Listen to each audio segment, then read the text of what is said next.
리걸마인드 연구소입니다. 이번에 그 제22대 국회의원 선거를 하고 보수는 탄핵 저지선을 지켜냈다 이렇게 이야기를 합니다. 뭐 처음에는 망했다 이러면서 침통해 하다가 뭐 그래도 탄핵 저지선은 지켰다. 지금 이제 그렇게 스스로 위안들을 하고 있습니다. 그래서 이게 참 딱하다면 딱하고 답답하다면 답답하고, 그리고 이 나라를 생각하는 사람들 입장에서는 한없이 근심이 되는 거죠. 지금 상황이 이렇게 되고 보니까 대통령이 뭔가 속 시원하게 지금까지 어떻게 해요? 사람은 잘못 갈 수도 있고 예상이 틀려질 수도 있는 겁니다. 그런데 선거라는 게 그렇죠. 국민이 어떤 선택을 할지 모르니까. 그렇지만 국민이 일단 여당인데 여당이 무슨 탄핵 저지선 이런 이야기를 합니까? 여당은 일단 먹고 들어가는 자리인데 그 선거 망한 겁니다. 한마디로. 이렇게 되면 대통령이 지금까지 내가 어떤 의지를 갖고 이걸 좀 해보겠다고 했었더라도 이건 안 되겠다. 국민이 지금 후려쳤는데 그러면 국민의 뜻에 그냥 납작 엎드려야 됩니다. 국민이 버린 사람, 선거에 나와서 떨어진 사람을 데려다 쓴다는 게 무슨 의미인가를 생각해야 한다는 거죠. 아니, 국회의원 선거에 나왔는데 국민이 표를 안 줘서 떨어뜨렸습니다. 그랬더니 이걸 데려다가 무슨 비서실장을 쓴다, 무슨 장관을 쓴다, 총리를 쓴다 이러면은 국민이 반항하는 거냐 이러겠죠. 국민이 버린 사람을 데려다 쓰는 건 절대 안 되는 겁니다. 나라의 주인인 국민에게 대드는 거죠. 그런데 지금 그쪽으로 가고 있다. 탄핵 저지선이라고 하는 게 지역구에서 90석, 그리고 이거 비례 18석 해서 108석 된 게 이걸 가지고 탄핵 저지선 우리가 수비했다. 이렇게 말을 하는 겁니다. 근데 좋다. 108석 좋다. 그러면 그걸로 탄핵 저지할 수 있는지 한번 보자. 자, 그래서 이제 한번 봅시다. 이 탄핵 저지선이라는 선거 망치고 탄핵 저지선이라는 이야기가 나오는 그 심리가 뭐냐? 오직 윤석열밖에 없다 이거죠. 오직 윤석열, 김건희 여사 이 사람들만 지키면 된다는 마음에서 대뜸 탄핵 저지선 나오는 겁니다. 선거 망쳐놓고. 그래, 대통령 탄핵이 지금 제일 무섭다. 나라야 망하든 말든 이념이 어떻게 되든 말든 대통령 탄핵만 피하면 된다. 자, 이런 마음이다. 그게 좋다고 합시다. 자기들한테는 그게 급한 일이니까. 그 대통령 탄핵 막을 수 있을 것인가 한번 보자. 108석 가지고. 이번 선거를 하고 나서 국민의힘이 똘똘 뭉쳐가지고 우리 여당이다. 우리의 그 신념, 이 나라의 그 보수의 정신 이걸 가지고 똘똘 뭉쳐서 하다 안 돼서 108석 받은 거냐. 그게 아니라는 거죠. 다 뭐냐면 각자 도생한 겁니다. 그 좀 몇 선 한 사람들 예를 들어서 지역구에서 어느 정도 성과도 보였고 국민들의 이야기도 많이 귀 기울이고 이러면서 긴 시간 해온 사람들 다 쳐버렸죠. 자, 이 사람들이 어떻게 나가서 각자 도생해서 살아남은 거고, 나머지는 용산에서 대통령 옆에 있던 사람들, 지금 새파란 사람들, 당선된 사람들 좋은 자리에다 넣어가지고 선거 유리한 데 넣어가지고, 이게 음서제도입니다. 딴 거 있습니까? 그냥 앉아서 따먹는 자리에 넣어줘가지고 이렇게 해서 들어와서 채운 게 이거 다 주워 모은 게 108석입니다. 그러면 이렇게 된 사람들이 대통령 탄핵이 의안으로 딱 국회에 걸렸을 때 탄핵 막아줄까? 뭐보다도 이 대통령이 내가 데리고 있던 이 청년들, 내가 가까이에 데리고 있던 이 사람들을 갖다가 그 국회의원으로 자리를 앉혀주면 나를 지켜줄 거야 라고 생각했던 이게 인간의 심리를 도무지 모르고 하는 짓인 겁니다. 차라리 이 자유민주주의를 지킨다고 하는 뭐 보수 정책을 하는 정당에서 뼈가 굵어온 사람들은 가다 안 나가는 한선이 있습니다. 대통령이 미워도 그래도 지킬 수 있을 때까지는 지키자. 이렇게 가는데 대통령 옆에 붙어서 뭐 김여사 옆에 붙어서 거기서 이쁨 받다가 자리를 하나씩 넘겨받은 사람들은 아 이거 정권 말기로 넘어가는구나.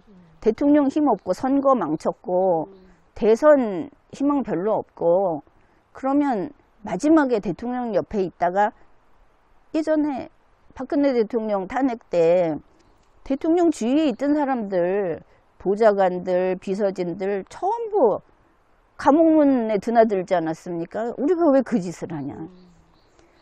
아마도 가장 먼저 등을 돌릴 사람들은 용산 측근들로 이번에 편하게 국회에 집어넣은 사람들일 거다. 108석이 무슨 탄핵 저지선이냐. 이걸 알아야 하는 겁니다. 믿을 걸 믿어야지. 자, 그래서 108석을 기존에 정치를 이렇게 길게 해온 사람들이 있다고 하면 이거를, 이 질서를 무너뜨리면서 자기들의 청년카드, 자기들의 친분 인맥카드를 집어넣는데 이게 독이다. 오히려 이게 지금 더 불안할 거다. 그게 있고 그러면 108석이면은 사실 그겁니다. 국회에서 이 가장 의결 정족수를 세게 해놓은 게 3분의 2. 그 3분의 2가 이제 대통령 탄핵이 그렇고 그 다음에 헌법 개정안 그 의결이 3분의 2 들어갑니다. 그러면 헌법 개정 이거 개헌은 막아줄 것인가? 108석을 가지고 자, 이거를 고민해 봐야 되는데 자, 우리 보수에게는 지켜야 할 헌법이 있습니다. 지켜야 할 이념이 있습니다. 이 보수에게는 막아야 할 헌법 개정이 있습니다. 이건 들어가서는 안 된다. 분명히 그런 것들이 있습니다. 그러면 국민의힘 108석은 이러한 보수의 편이냐? 이거 생각을 해봐야 하는 것이죠. 개헌 저지선을 과연 지켰다고 할 수 있을 것인가? 이번에 두 번째로. 첫째는 탄핵 저지선. 이제 개헌 저지선이 될 것이냐. 그런데 이거는 명확하게 이야기할 수 있습니다. 안 됩니다. 왜냐하면 윤석열 정부는 개헌에 있어서는 더불어민주당하고 동지입니다. 심지어 민주당만이 아니고 저 진보당하고도 이미 손잡고 있다 하는 거를 우리가 지난 그 몇 년 동안 이걸 봤습니다. 그리고 내놓고 이야기하고 있고 그 윤석열 정부가 보수에게서 지지를 받지 못하는 이제 그 지지를 잃고 있는 이유가 바로 이념적으로 남이기 때문에 이건 다들 인정을 하죠. 결국 이렇게 되는 겁니다. 헌법 개정에 있어서 국민의힘 108표는 더불어민주당, 진보당에 보태주는 표가 거기에서 오히려 나온다. 개헌 저지선은 제로다. 국회는 무조건 통과됩니다. 이제 나오면. 그러면 보수들은 아 그래도 우리 보수, 우리 국민의힘, 우리 대통령 탄핵 저지선 막아내느라고 수고했다. 개헌 저지선 막느라고 수고했다. 이렇게 계속 뭔가 하도 못났으니까 못난 아이 칭찬 한 번 더 해준다고 하는데 그게 허탈한 겁니다. 이제 이 헌법 개정에 있어서는 전쟁이다 이렇게 말을 할 정도로 우리나라는 동질성이 깨졌습니다. 더불어민주당이라든지 진보당 쪽에서 추구하는 개헌이 이 나라의 국시를 무너뜨리는 개헌이기 때문에 그걸 받아들일 수 없는 것이죠. 그들이 깨달을 것이냐 회개할 것이냐 그건 참 어려운 이야기입니다. 그래서 이제 보수는 우리 대통령, 우리 김여사 이거보다는 이 나라 그리고 우리의 이념 이거를 지켜야 하고 그거를 주권자인 우리 국민이 직접 지켜야 된다. 왜냐하면 여당이 안 지켜주고 대통령이 안 지켜주니까. 거기다가 이제 총선까지 이렇게 됐기 때문에 지금까지 하던 걸 보면 용산에서는 분명히 민주당의 비위를 맞출 겁니다. 비위를 맞춰서 매를 좀 늦게 맞으려고. 그러나 민주당은 이제 달려갈 겁니다. 대선이 남아있기 때문에 봐주지 않을 거로 생각을 합니다. 자, 이런 상황에서 국민이 개헌을 막을 수 있느냐 하면 그건 아닙니다. 왜냐하면 대통령과 다시 말해서 여당과 야당이 다 밀고 있는 개헌을 국민이 무슨 수로 막겠습니까? 반대해도 소용이 없는 것이죠. 그러면 지금 어떻게 해야 하느냐? 개헌을 하는 과정에서는 헌법이 정해놨기 때문에 그들은 정치 세력은 이걸 원치 않겠지만 국민의 뜻을 물어야 합니다. 국민 투표를 해야만 하는 것이죠. 그 과정에서 국민을 설득은 하려고 합니다. 표를 받아야 하니까. 이때 국민이 의사표시를 해야 하는 겁니다. 막아야 할 개헌 사항은 안 된다. 이렇게 이야기를 하고 보강해야 될 거, 새로 집어넣어야 할 거는 이거 넣어라 하고 주장을 적극적으로 해야 하는 겁니다. 개헌 안 된다고 하는 이야기는 아무것도 하지 않겠다는 소리밖에 안 되는 것이죠. 직접 행동을 해야 하는 겁니다. 그럼 우리가 뭐를 이야기해야 되냐? 자유민주주의를 지키는 개헌, 자유민주주의를 지키는 헌법소 이걸 해야 된다. 왜냐하면 자유민주주의가 별거 아닌 것 같지만 우리 국민이 주권자라는 게 자유민주주의입니다. 그런데 이거 쉽게 얘기해서 정치 뉴스를 보면 국민 여러분은 그냥 가서 딴 데 가서 노십시오. 우리가 알아서 여러분한테 좋게 하겠습니다. 할 때 이게 자유민주주의의 반대편에 쓴 겁니다. 우리가 알아서 잘해줄 테니까 네 목숨을 나한테 맡겨라. 세상은 그런 게 아니죠. 국민의 그 권력은 국민이 정치권에다가 절대 빌려주면 안 됩니다. 꽉 쥐고 있어야지. 왜냐하면 아니 대통령 하면서 호의 받고 자동차 받고 그 관저에서 사는 거는 대통령이지 진짜 주인인 우리 국민들이 아니지 않습니까? 우리는 주인임에도 불구하고 대통령 관저에서 살지 않고 용산에 들어가려면 검문 검색을 해야 됩니다. 받아야 됩니다. 따라서 국민에게 헌법이 이건 반드시 국민의 뜻을 물어서 해라 한 것은 하나도 내놓을 수 없다. 그걸 그 사탕발림을 해가면서 우리가 대신 써드릴게요. 이런 것이죠. 사람들이 그게 만일 돈이라면 안 줄 겁니다. 대신 써주겠다고 하면. 근데 이게 헌법이니까 대신 뭔지 모른다. 그렇죠. 대신 해주겠다고 하면 아이 뭐 우리가 좋아하는 잘하겠지. 근데 알아서 잘하겠지. 10번 속고도 또 그렇게 한다는 겁니다. 이제는 그럴 수가 없는 상황이 됐다. 그리고 이제 이 정치를 하는 사람들이 못된 것만 배워가지고 항상 이렇게 합니다. 청년들 이렇게 모아서 너희들한테 뭐 줄게. 요번에 결혼하는 애들 모아서 뭐 줄게. 자식 낳는 사람들한테 뭐 줄게 하는데 원래 헌법은 그냥 국민에게 어떤 상황에 처하면 주게 돼 있지 그렇게 편갈라서 주게 돼 있지 않습니다. 그런데 그렇게 하면서 무더기표를 받고 싶은 겁니다. 그 혜택 받는 사람들한테. 이게 헌법 위반입니다. 이게 술수를 쓰는 거죠. 근데 사람들은 일단 바꿔보자. 일단 바꿔보자. 나중에 안 찍어주면 되지 하는데 일단 바꿔보는 그게 전 국민의 주머니에서 나오는 세금인 겁니다.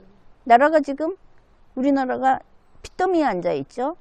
지금 쓰겠다고 벌려놓은 사업과 돈 주겠다고 약속해 놓은 건 많은데 세금이 부족합니다. 아니 세금이 부족한 살림이 어디 있습니까? 집안에 며느리를 둬도 아니 그 집에 들어오는 총 수입 중에 이거 저축하고 이거 써라 했는데 매번 적자래. 매번 돈이 없다고 돈 빌려다가 쓰겠대. 이러면 살림하는 겁니까 그게? 이전 대통령도 한 해에 무슨 추경을 3번씩이나 하고 살림도 아닙니다. 그런 식으로 돈을 쓰는 거는. 지금 윤석열 대통령 선거 끝나니까 나온 이야기가 세금 펑크 났다. 지금 그 얘기 나옵니다. 그것뿐이 아니라 해외에 나가는 돈은 그냥 나가버리는 거죠. 국내에서 다시 도는 게 아니고 해외에 나갈 돈이 지금 산적해 있습니다. 제대로 못해서. 이런 상황이다. 그런데도 그 자리를 지키고 자기들끼리는 계속 해먹겠다는 겁니다. 이 정치 귀족 카르텔, 이거를 분쇄하는 헌법 개정을 해야 되겠다. 헌법에서 딱 막아놓으면 그렇게 못하니까. 지금 이 헌법이라고 하는 것은 우리 국민들의 나라를 지키자고 만들어 놓은 게 헌법입니다. 그리고 우리 국민들의 권능을 지키자고 하는 게 헌법입니다. 그리고 하나 더, 실제로 관용차 타고 월급 받는 공무원들, 대통령을 포함해서 국회의원을 포함해서 법관도 여기 들어갑니다. 법원의 법관도. 이 일꾼들을 통제하는 도구가 헌법입니다. 그런데 이번 헌법 개정한다고 하면서 민주당에서 나온 이야기가 뭡니까? 앞으로는 국민 투표 안 하고 헌법 개정을 해보자. 우리 국회에서 알아서 해보자. 지금 그게 속에 들어가 있습니다. 우리 똑똑한 의원들이 국민들 일일이 이렇게 하면은 비용도 들고 복잡하니까 우리가 그냥 헌법 개정하겠다. 국민이 쥐고 있는 그 마지막 칼자루를 뺏겠다고 하는 거죠. 좀 더 편하게 해먹으려고. 헌법은 국민을 지키고 정치인들을 잘못하면 그 사람들을 끌어내릴 수 있는 가장 큰 무기인데 이거를 정치꾼들은 자기들의 투자 도구로 악용하고 있습니다. 이제 편하게 법을 막 바꿔서 어디 국토개발을 하면 거기서 이익을 먼저 가져오고 기업들하고 서로 무슨 내부 자료를 갖다가 돈 벌고 어떻게 정치인들이 한 몇 년 국회의원하고 뭐하고 대통령 뭐하고 하면은 그 통장 잔고가 그렇게 늘어납니까? 언제 그렇게 돈을 벌어가지고 바로 이렇게 악용을 하고 있다. 그래서 헌법이라고 하는 게 그들 손에 이것마저 넘어가 버리면 국민에게는 아무것도 남지 않게 됩니다. 지금도 세금을 걷어서 쓰고도 그 엄청난 예산을 집행하고도 그보다 더 쓰겠다 2배 이렇게 하고 있는데 헌법 개정까지 해버리면 아마 개인의 통장을 자기네가 관리하겠다고 하는 식이 돼버릴 거다. 좀 세게 말을 하면은. 지금 어땠냐 하면은 대통령, 뭐 야당, 여당, 국회의원들 해서 이거 정치가 썩어서 안 되겠습니다. 그래서 정치개혁 하겠다고 하지 않았습니까? 한 30년 했습니다. 정치개혁 한다. 그러면서 한 게 뭐냐면 맨날 선거법 고쳤습니다. 선거 관련법. 어떻게 하면 비례대표 좀 늘릴까? 좀 쉽게 할까? 좀 늦게 나와서라도 그 돈을 지원금 받으면서 선거운동 좀 해볼 수 없을까? 뭐 이렇게 계속 고쳤습니다. 결국은 개혁이 아니라 정치인들 자신의 주머니를 두둑하게 하는 이런 식으로 법을 고친 겁니다. 개헌도 같은 식입니다. 어떻게 하면 우리 당에서 대통령을 손쉽게 할까? 이렇게 지금 고치려고 사실 관심 있는 건 권력관계다. 이런 겁니다. 예를 들어서 이번에 22대 국회의원 선거를 했는데 여기에서 이제 지역구 의석이 국민의힘이 90석, 더불어민주당이 161석입니다. 대단한 차이죠. 이 정도면.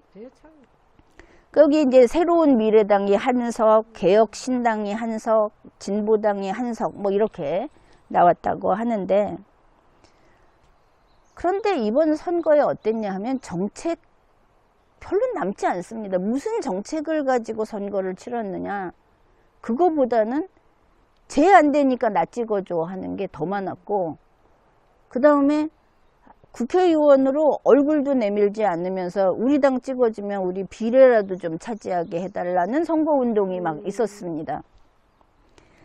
비례의석 나눠먹기, 이 사행심을 조장해가지고 정당이 수십 개가 생겼습니다.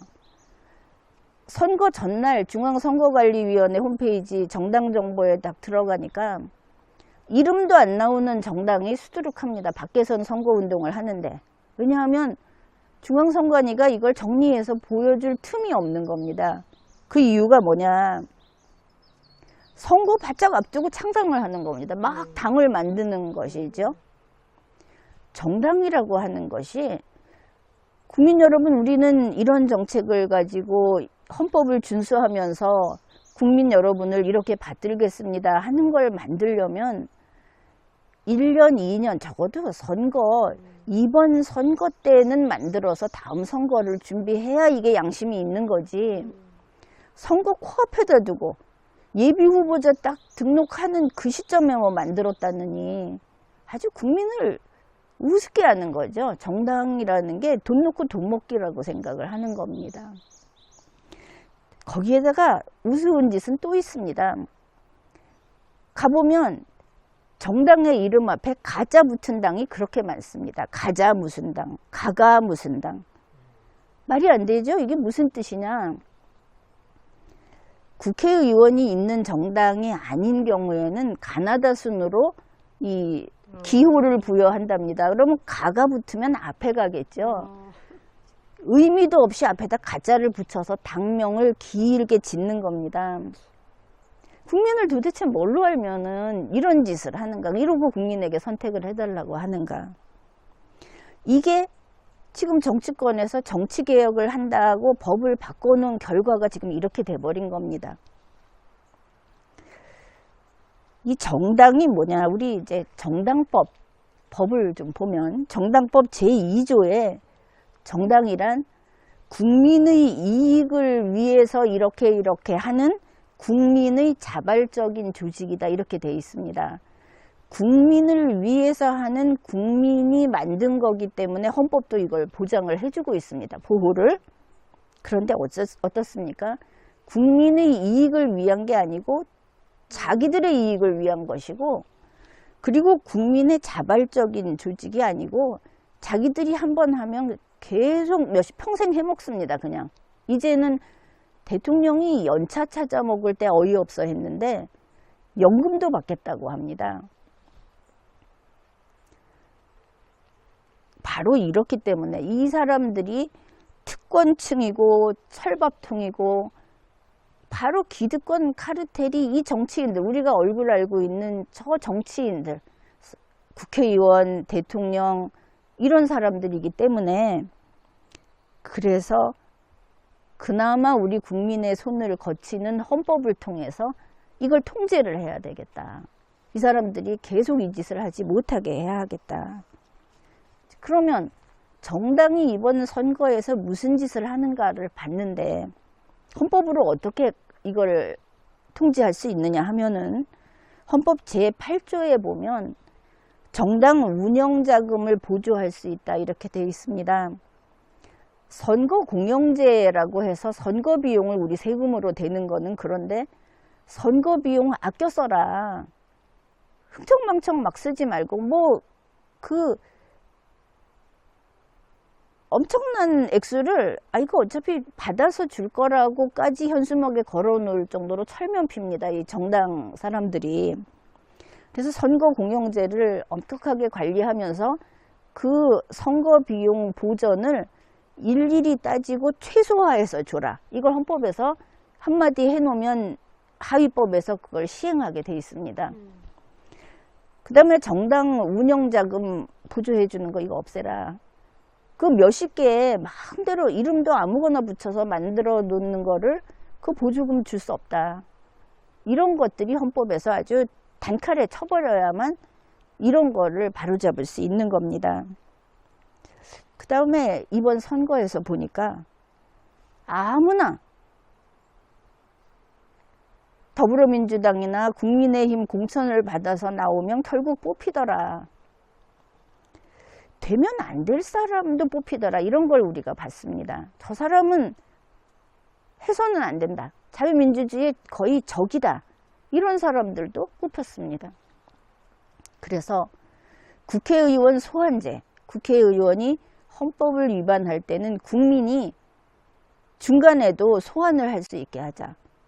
이런 내용이 개헌에 들어가야 할 것이고, 우리 리걸마인드 연구소에서 이미 캠페인을 했듯이 국회의원 단임제, 지금부터는 한 번만 하고 두 번은 하지 마라. 그러면 안 해본 국민이 지금 당신들만큼 당신들보다 더 잘할 수 있는 국민이 많다. 그러니 다른 국민도 한 번씩 하도록 하자. 단임제로 하자. 대통령 단임제 하니까 좋지 않습니까? 국회의원 단임제 하자. 이거 국회의원들이 필사적으로 반대하는 건데 헌법에 넣자. 그 다음에 국민이 선출하지 않는 비례대표는 대폭 축소하자. 맨 처음에는 비례대표제를 하면 경험도 없고 정치적인 어떤 그 세력도 없는 신진 세력이 그 기회를 좀 가질 수 있다. 국민의 뜻을 대변할 수 있다. 이랬는데 지금 비례대표는 나눠먹기입니다. 어느 정당에서 몇 퍼센트 해가지고 나눠먹기 하는 겁니다. 이게 고질병입니다. 오히려 자격도 따지지 않고 문제되는 사람들을 번호표 줘가지고 그냥 국회의원 시켜주는 거죠. 그런데 이 비례대표는 국회의원이 아닙니다. 우리 헌법상. 우리 국민들이 이걸 정확히 알고 있어야 되는데, 국회의원은 국회는 국회의원이 있어야 국회가 생기죠. 국회의원은 우리 국민이 보통 평등 직접 비밀 선거로 이 후보라고 딱 놓고 뽑았을 때 그게 국회의원입니다. 그래서 지역구 의원만 국회의원입니다. 헌법상. 비례대표 의원은 그냥 비례대표제라고 해서 정식 명칭은 국회의원이 아닙니다. 그렇기 때문에 헌법상 국회의원이 아닌 비례의원은 앞으로 점점 줄여야 되는데, 현재 정당에서는 자기들의 그 수입도 생각하고 이래서 비례를 자꾸 늘리려고 합니다. 국민들은 이게 국익에 합치되고 국민에게 좋은 줄 알고 찬성을 해주는데 그게 아니다 하는 것을 분명히 알아야 하는 것이죠. 그래서 이제 우리가 분명히 할 거는, 이제 보수는 대통령과 국가를 뒀을 때, 대통령이 아니고 그건 자기들이 스스로 살려고 알아서 얼마나 하겠습니까? 세력도 있고 이미 대통령이란 자리도 있고 거기에 뭐 아부하는 사람도 있겠죠. 돈도 있고 알아서 할 거다. 이제 대한민국을 지켜야 되고 대한민국의 이념을 지키는데 우리 국민이 직접 나서서 헌법 개정 이 부분은 아무도 국가를 생각하지 않고 자기들 이익만 생각하니까 우리 국민은 또 한 번 투표를 할 때 나라를 지키고 자유민주주의를 지키는 투표를 해야 하겠다. 이 헌법 개정 투표를 할 때, 그리고 헌법 개정 논의를 할 때 바로 이러한 의사를 밝히고 거기에 어긋날 때는 그거 틀렸다라고 댓글도 쓰고 신문에도 쓰고 여론조사하면 이야기하고 어디서 마이크 갖다 대면 우리 국민의 뜻은 이겁니다 하고 이야기를 해야 한다. 그게 국민의 투쟁이다. 이런 겁니다.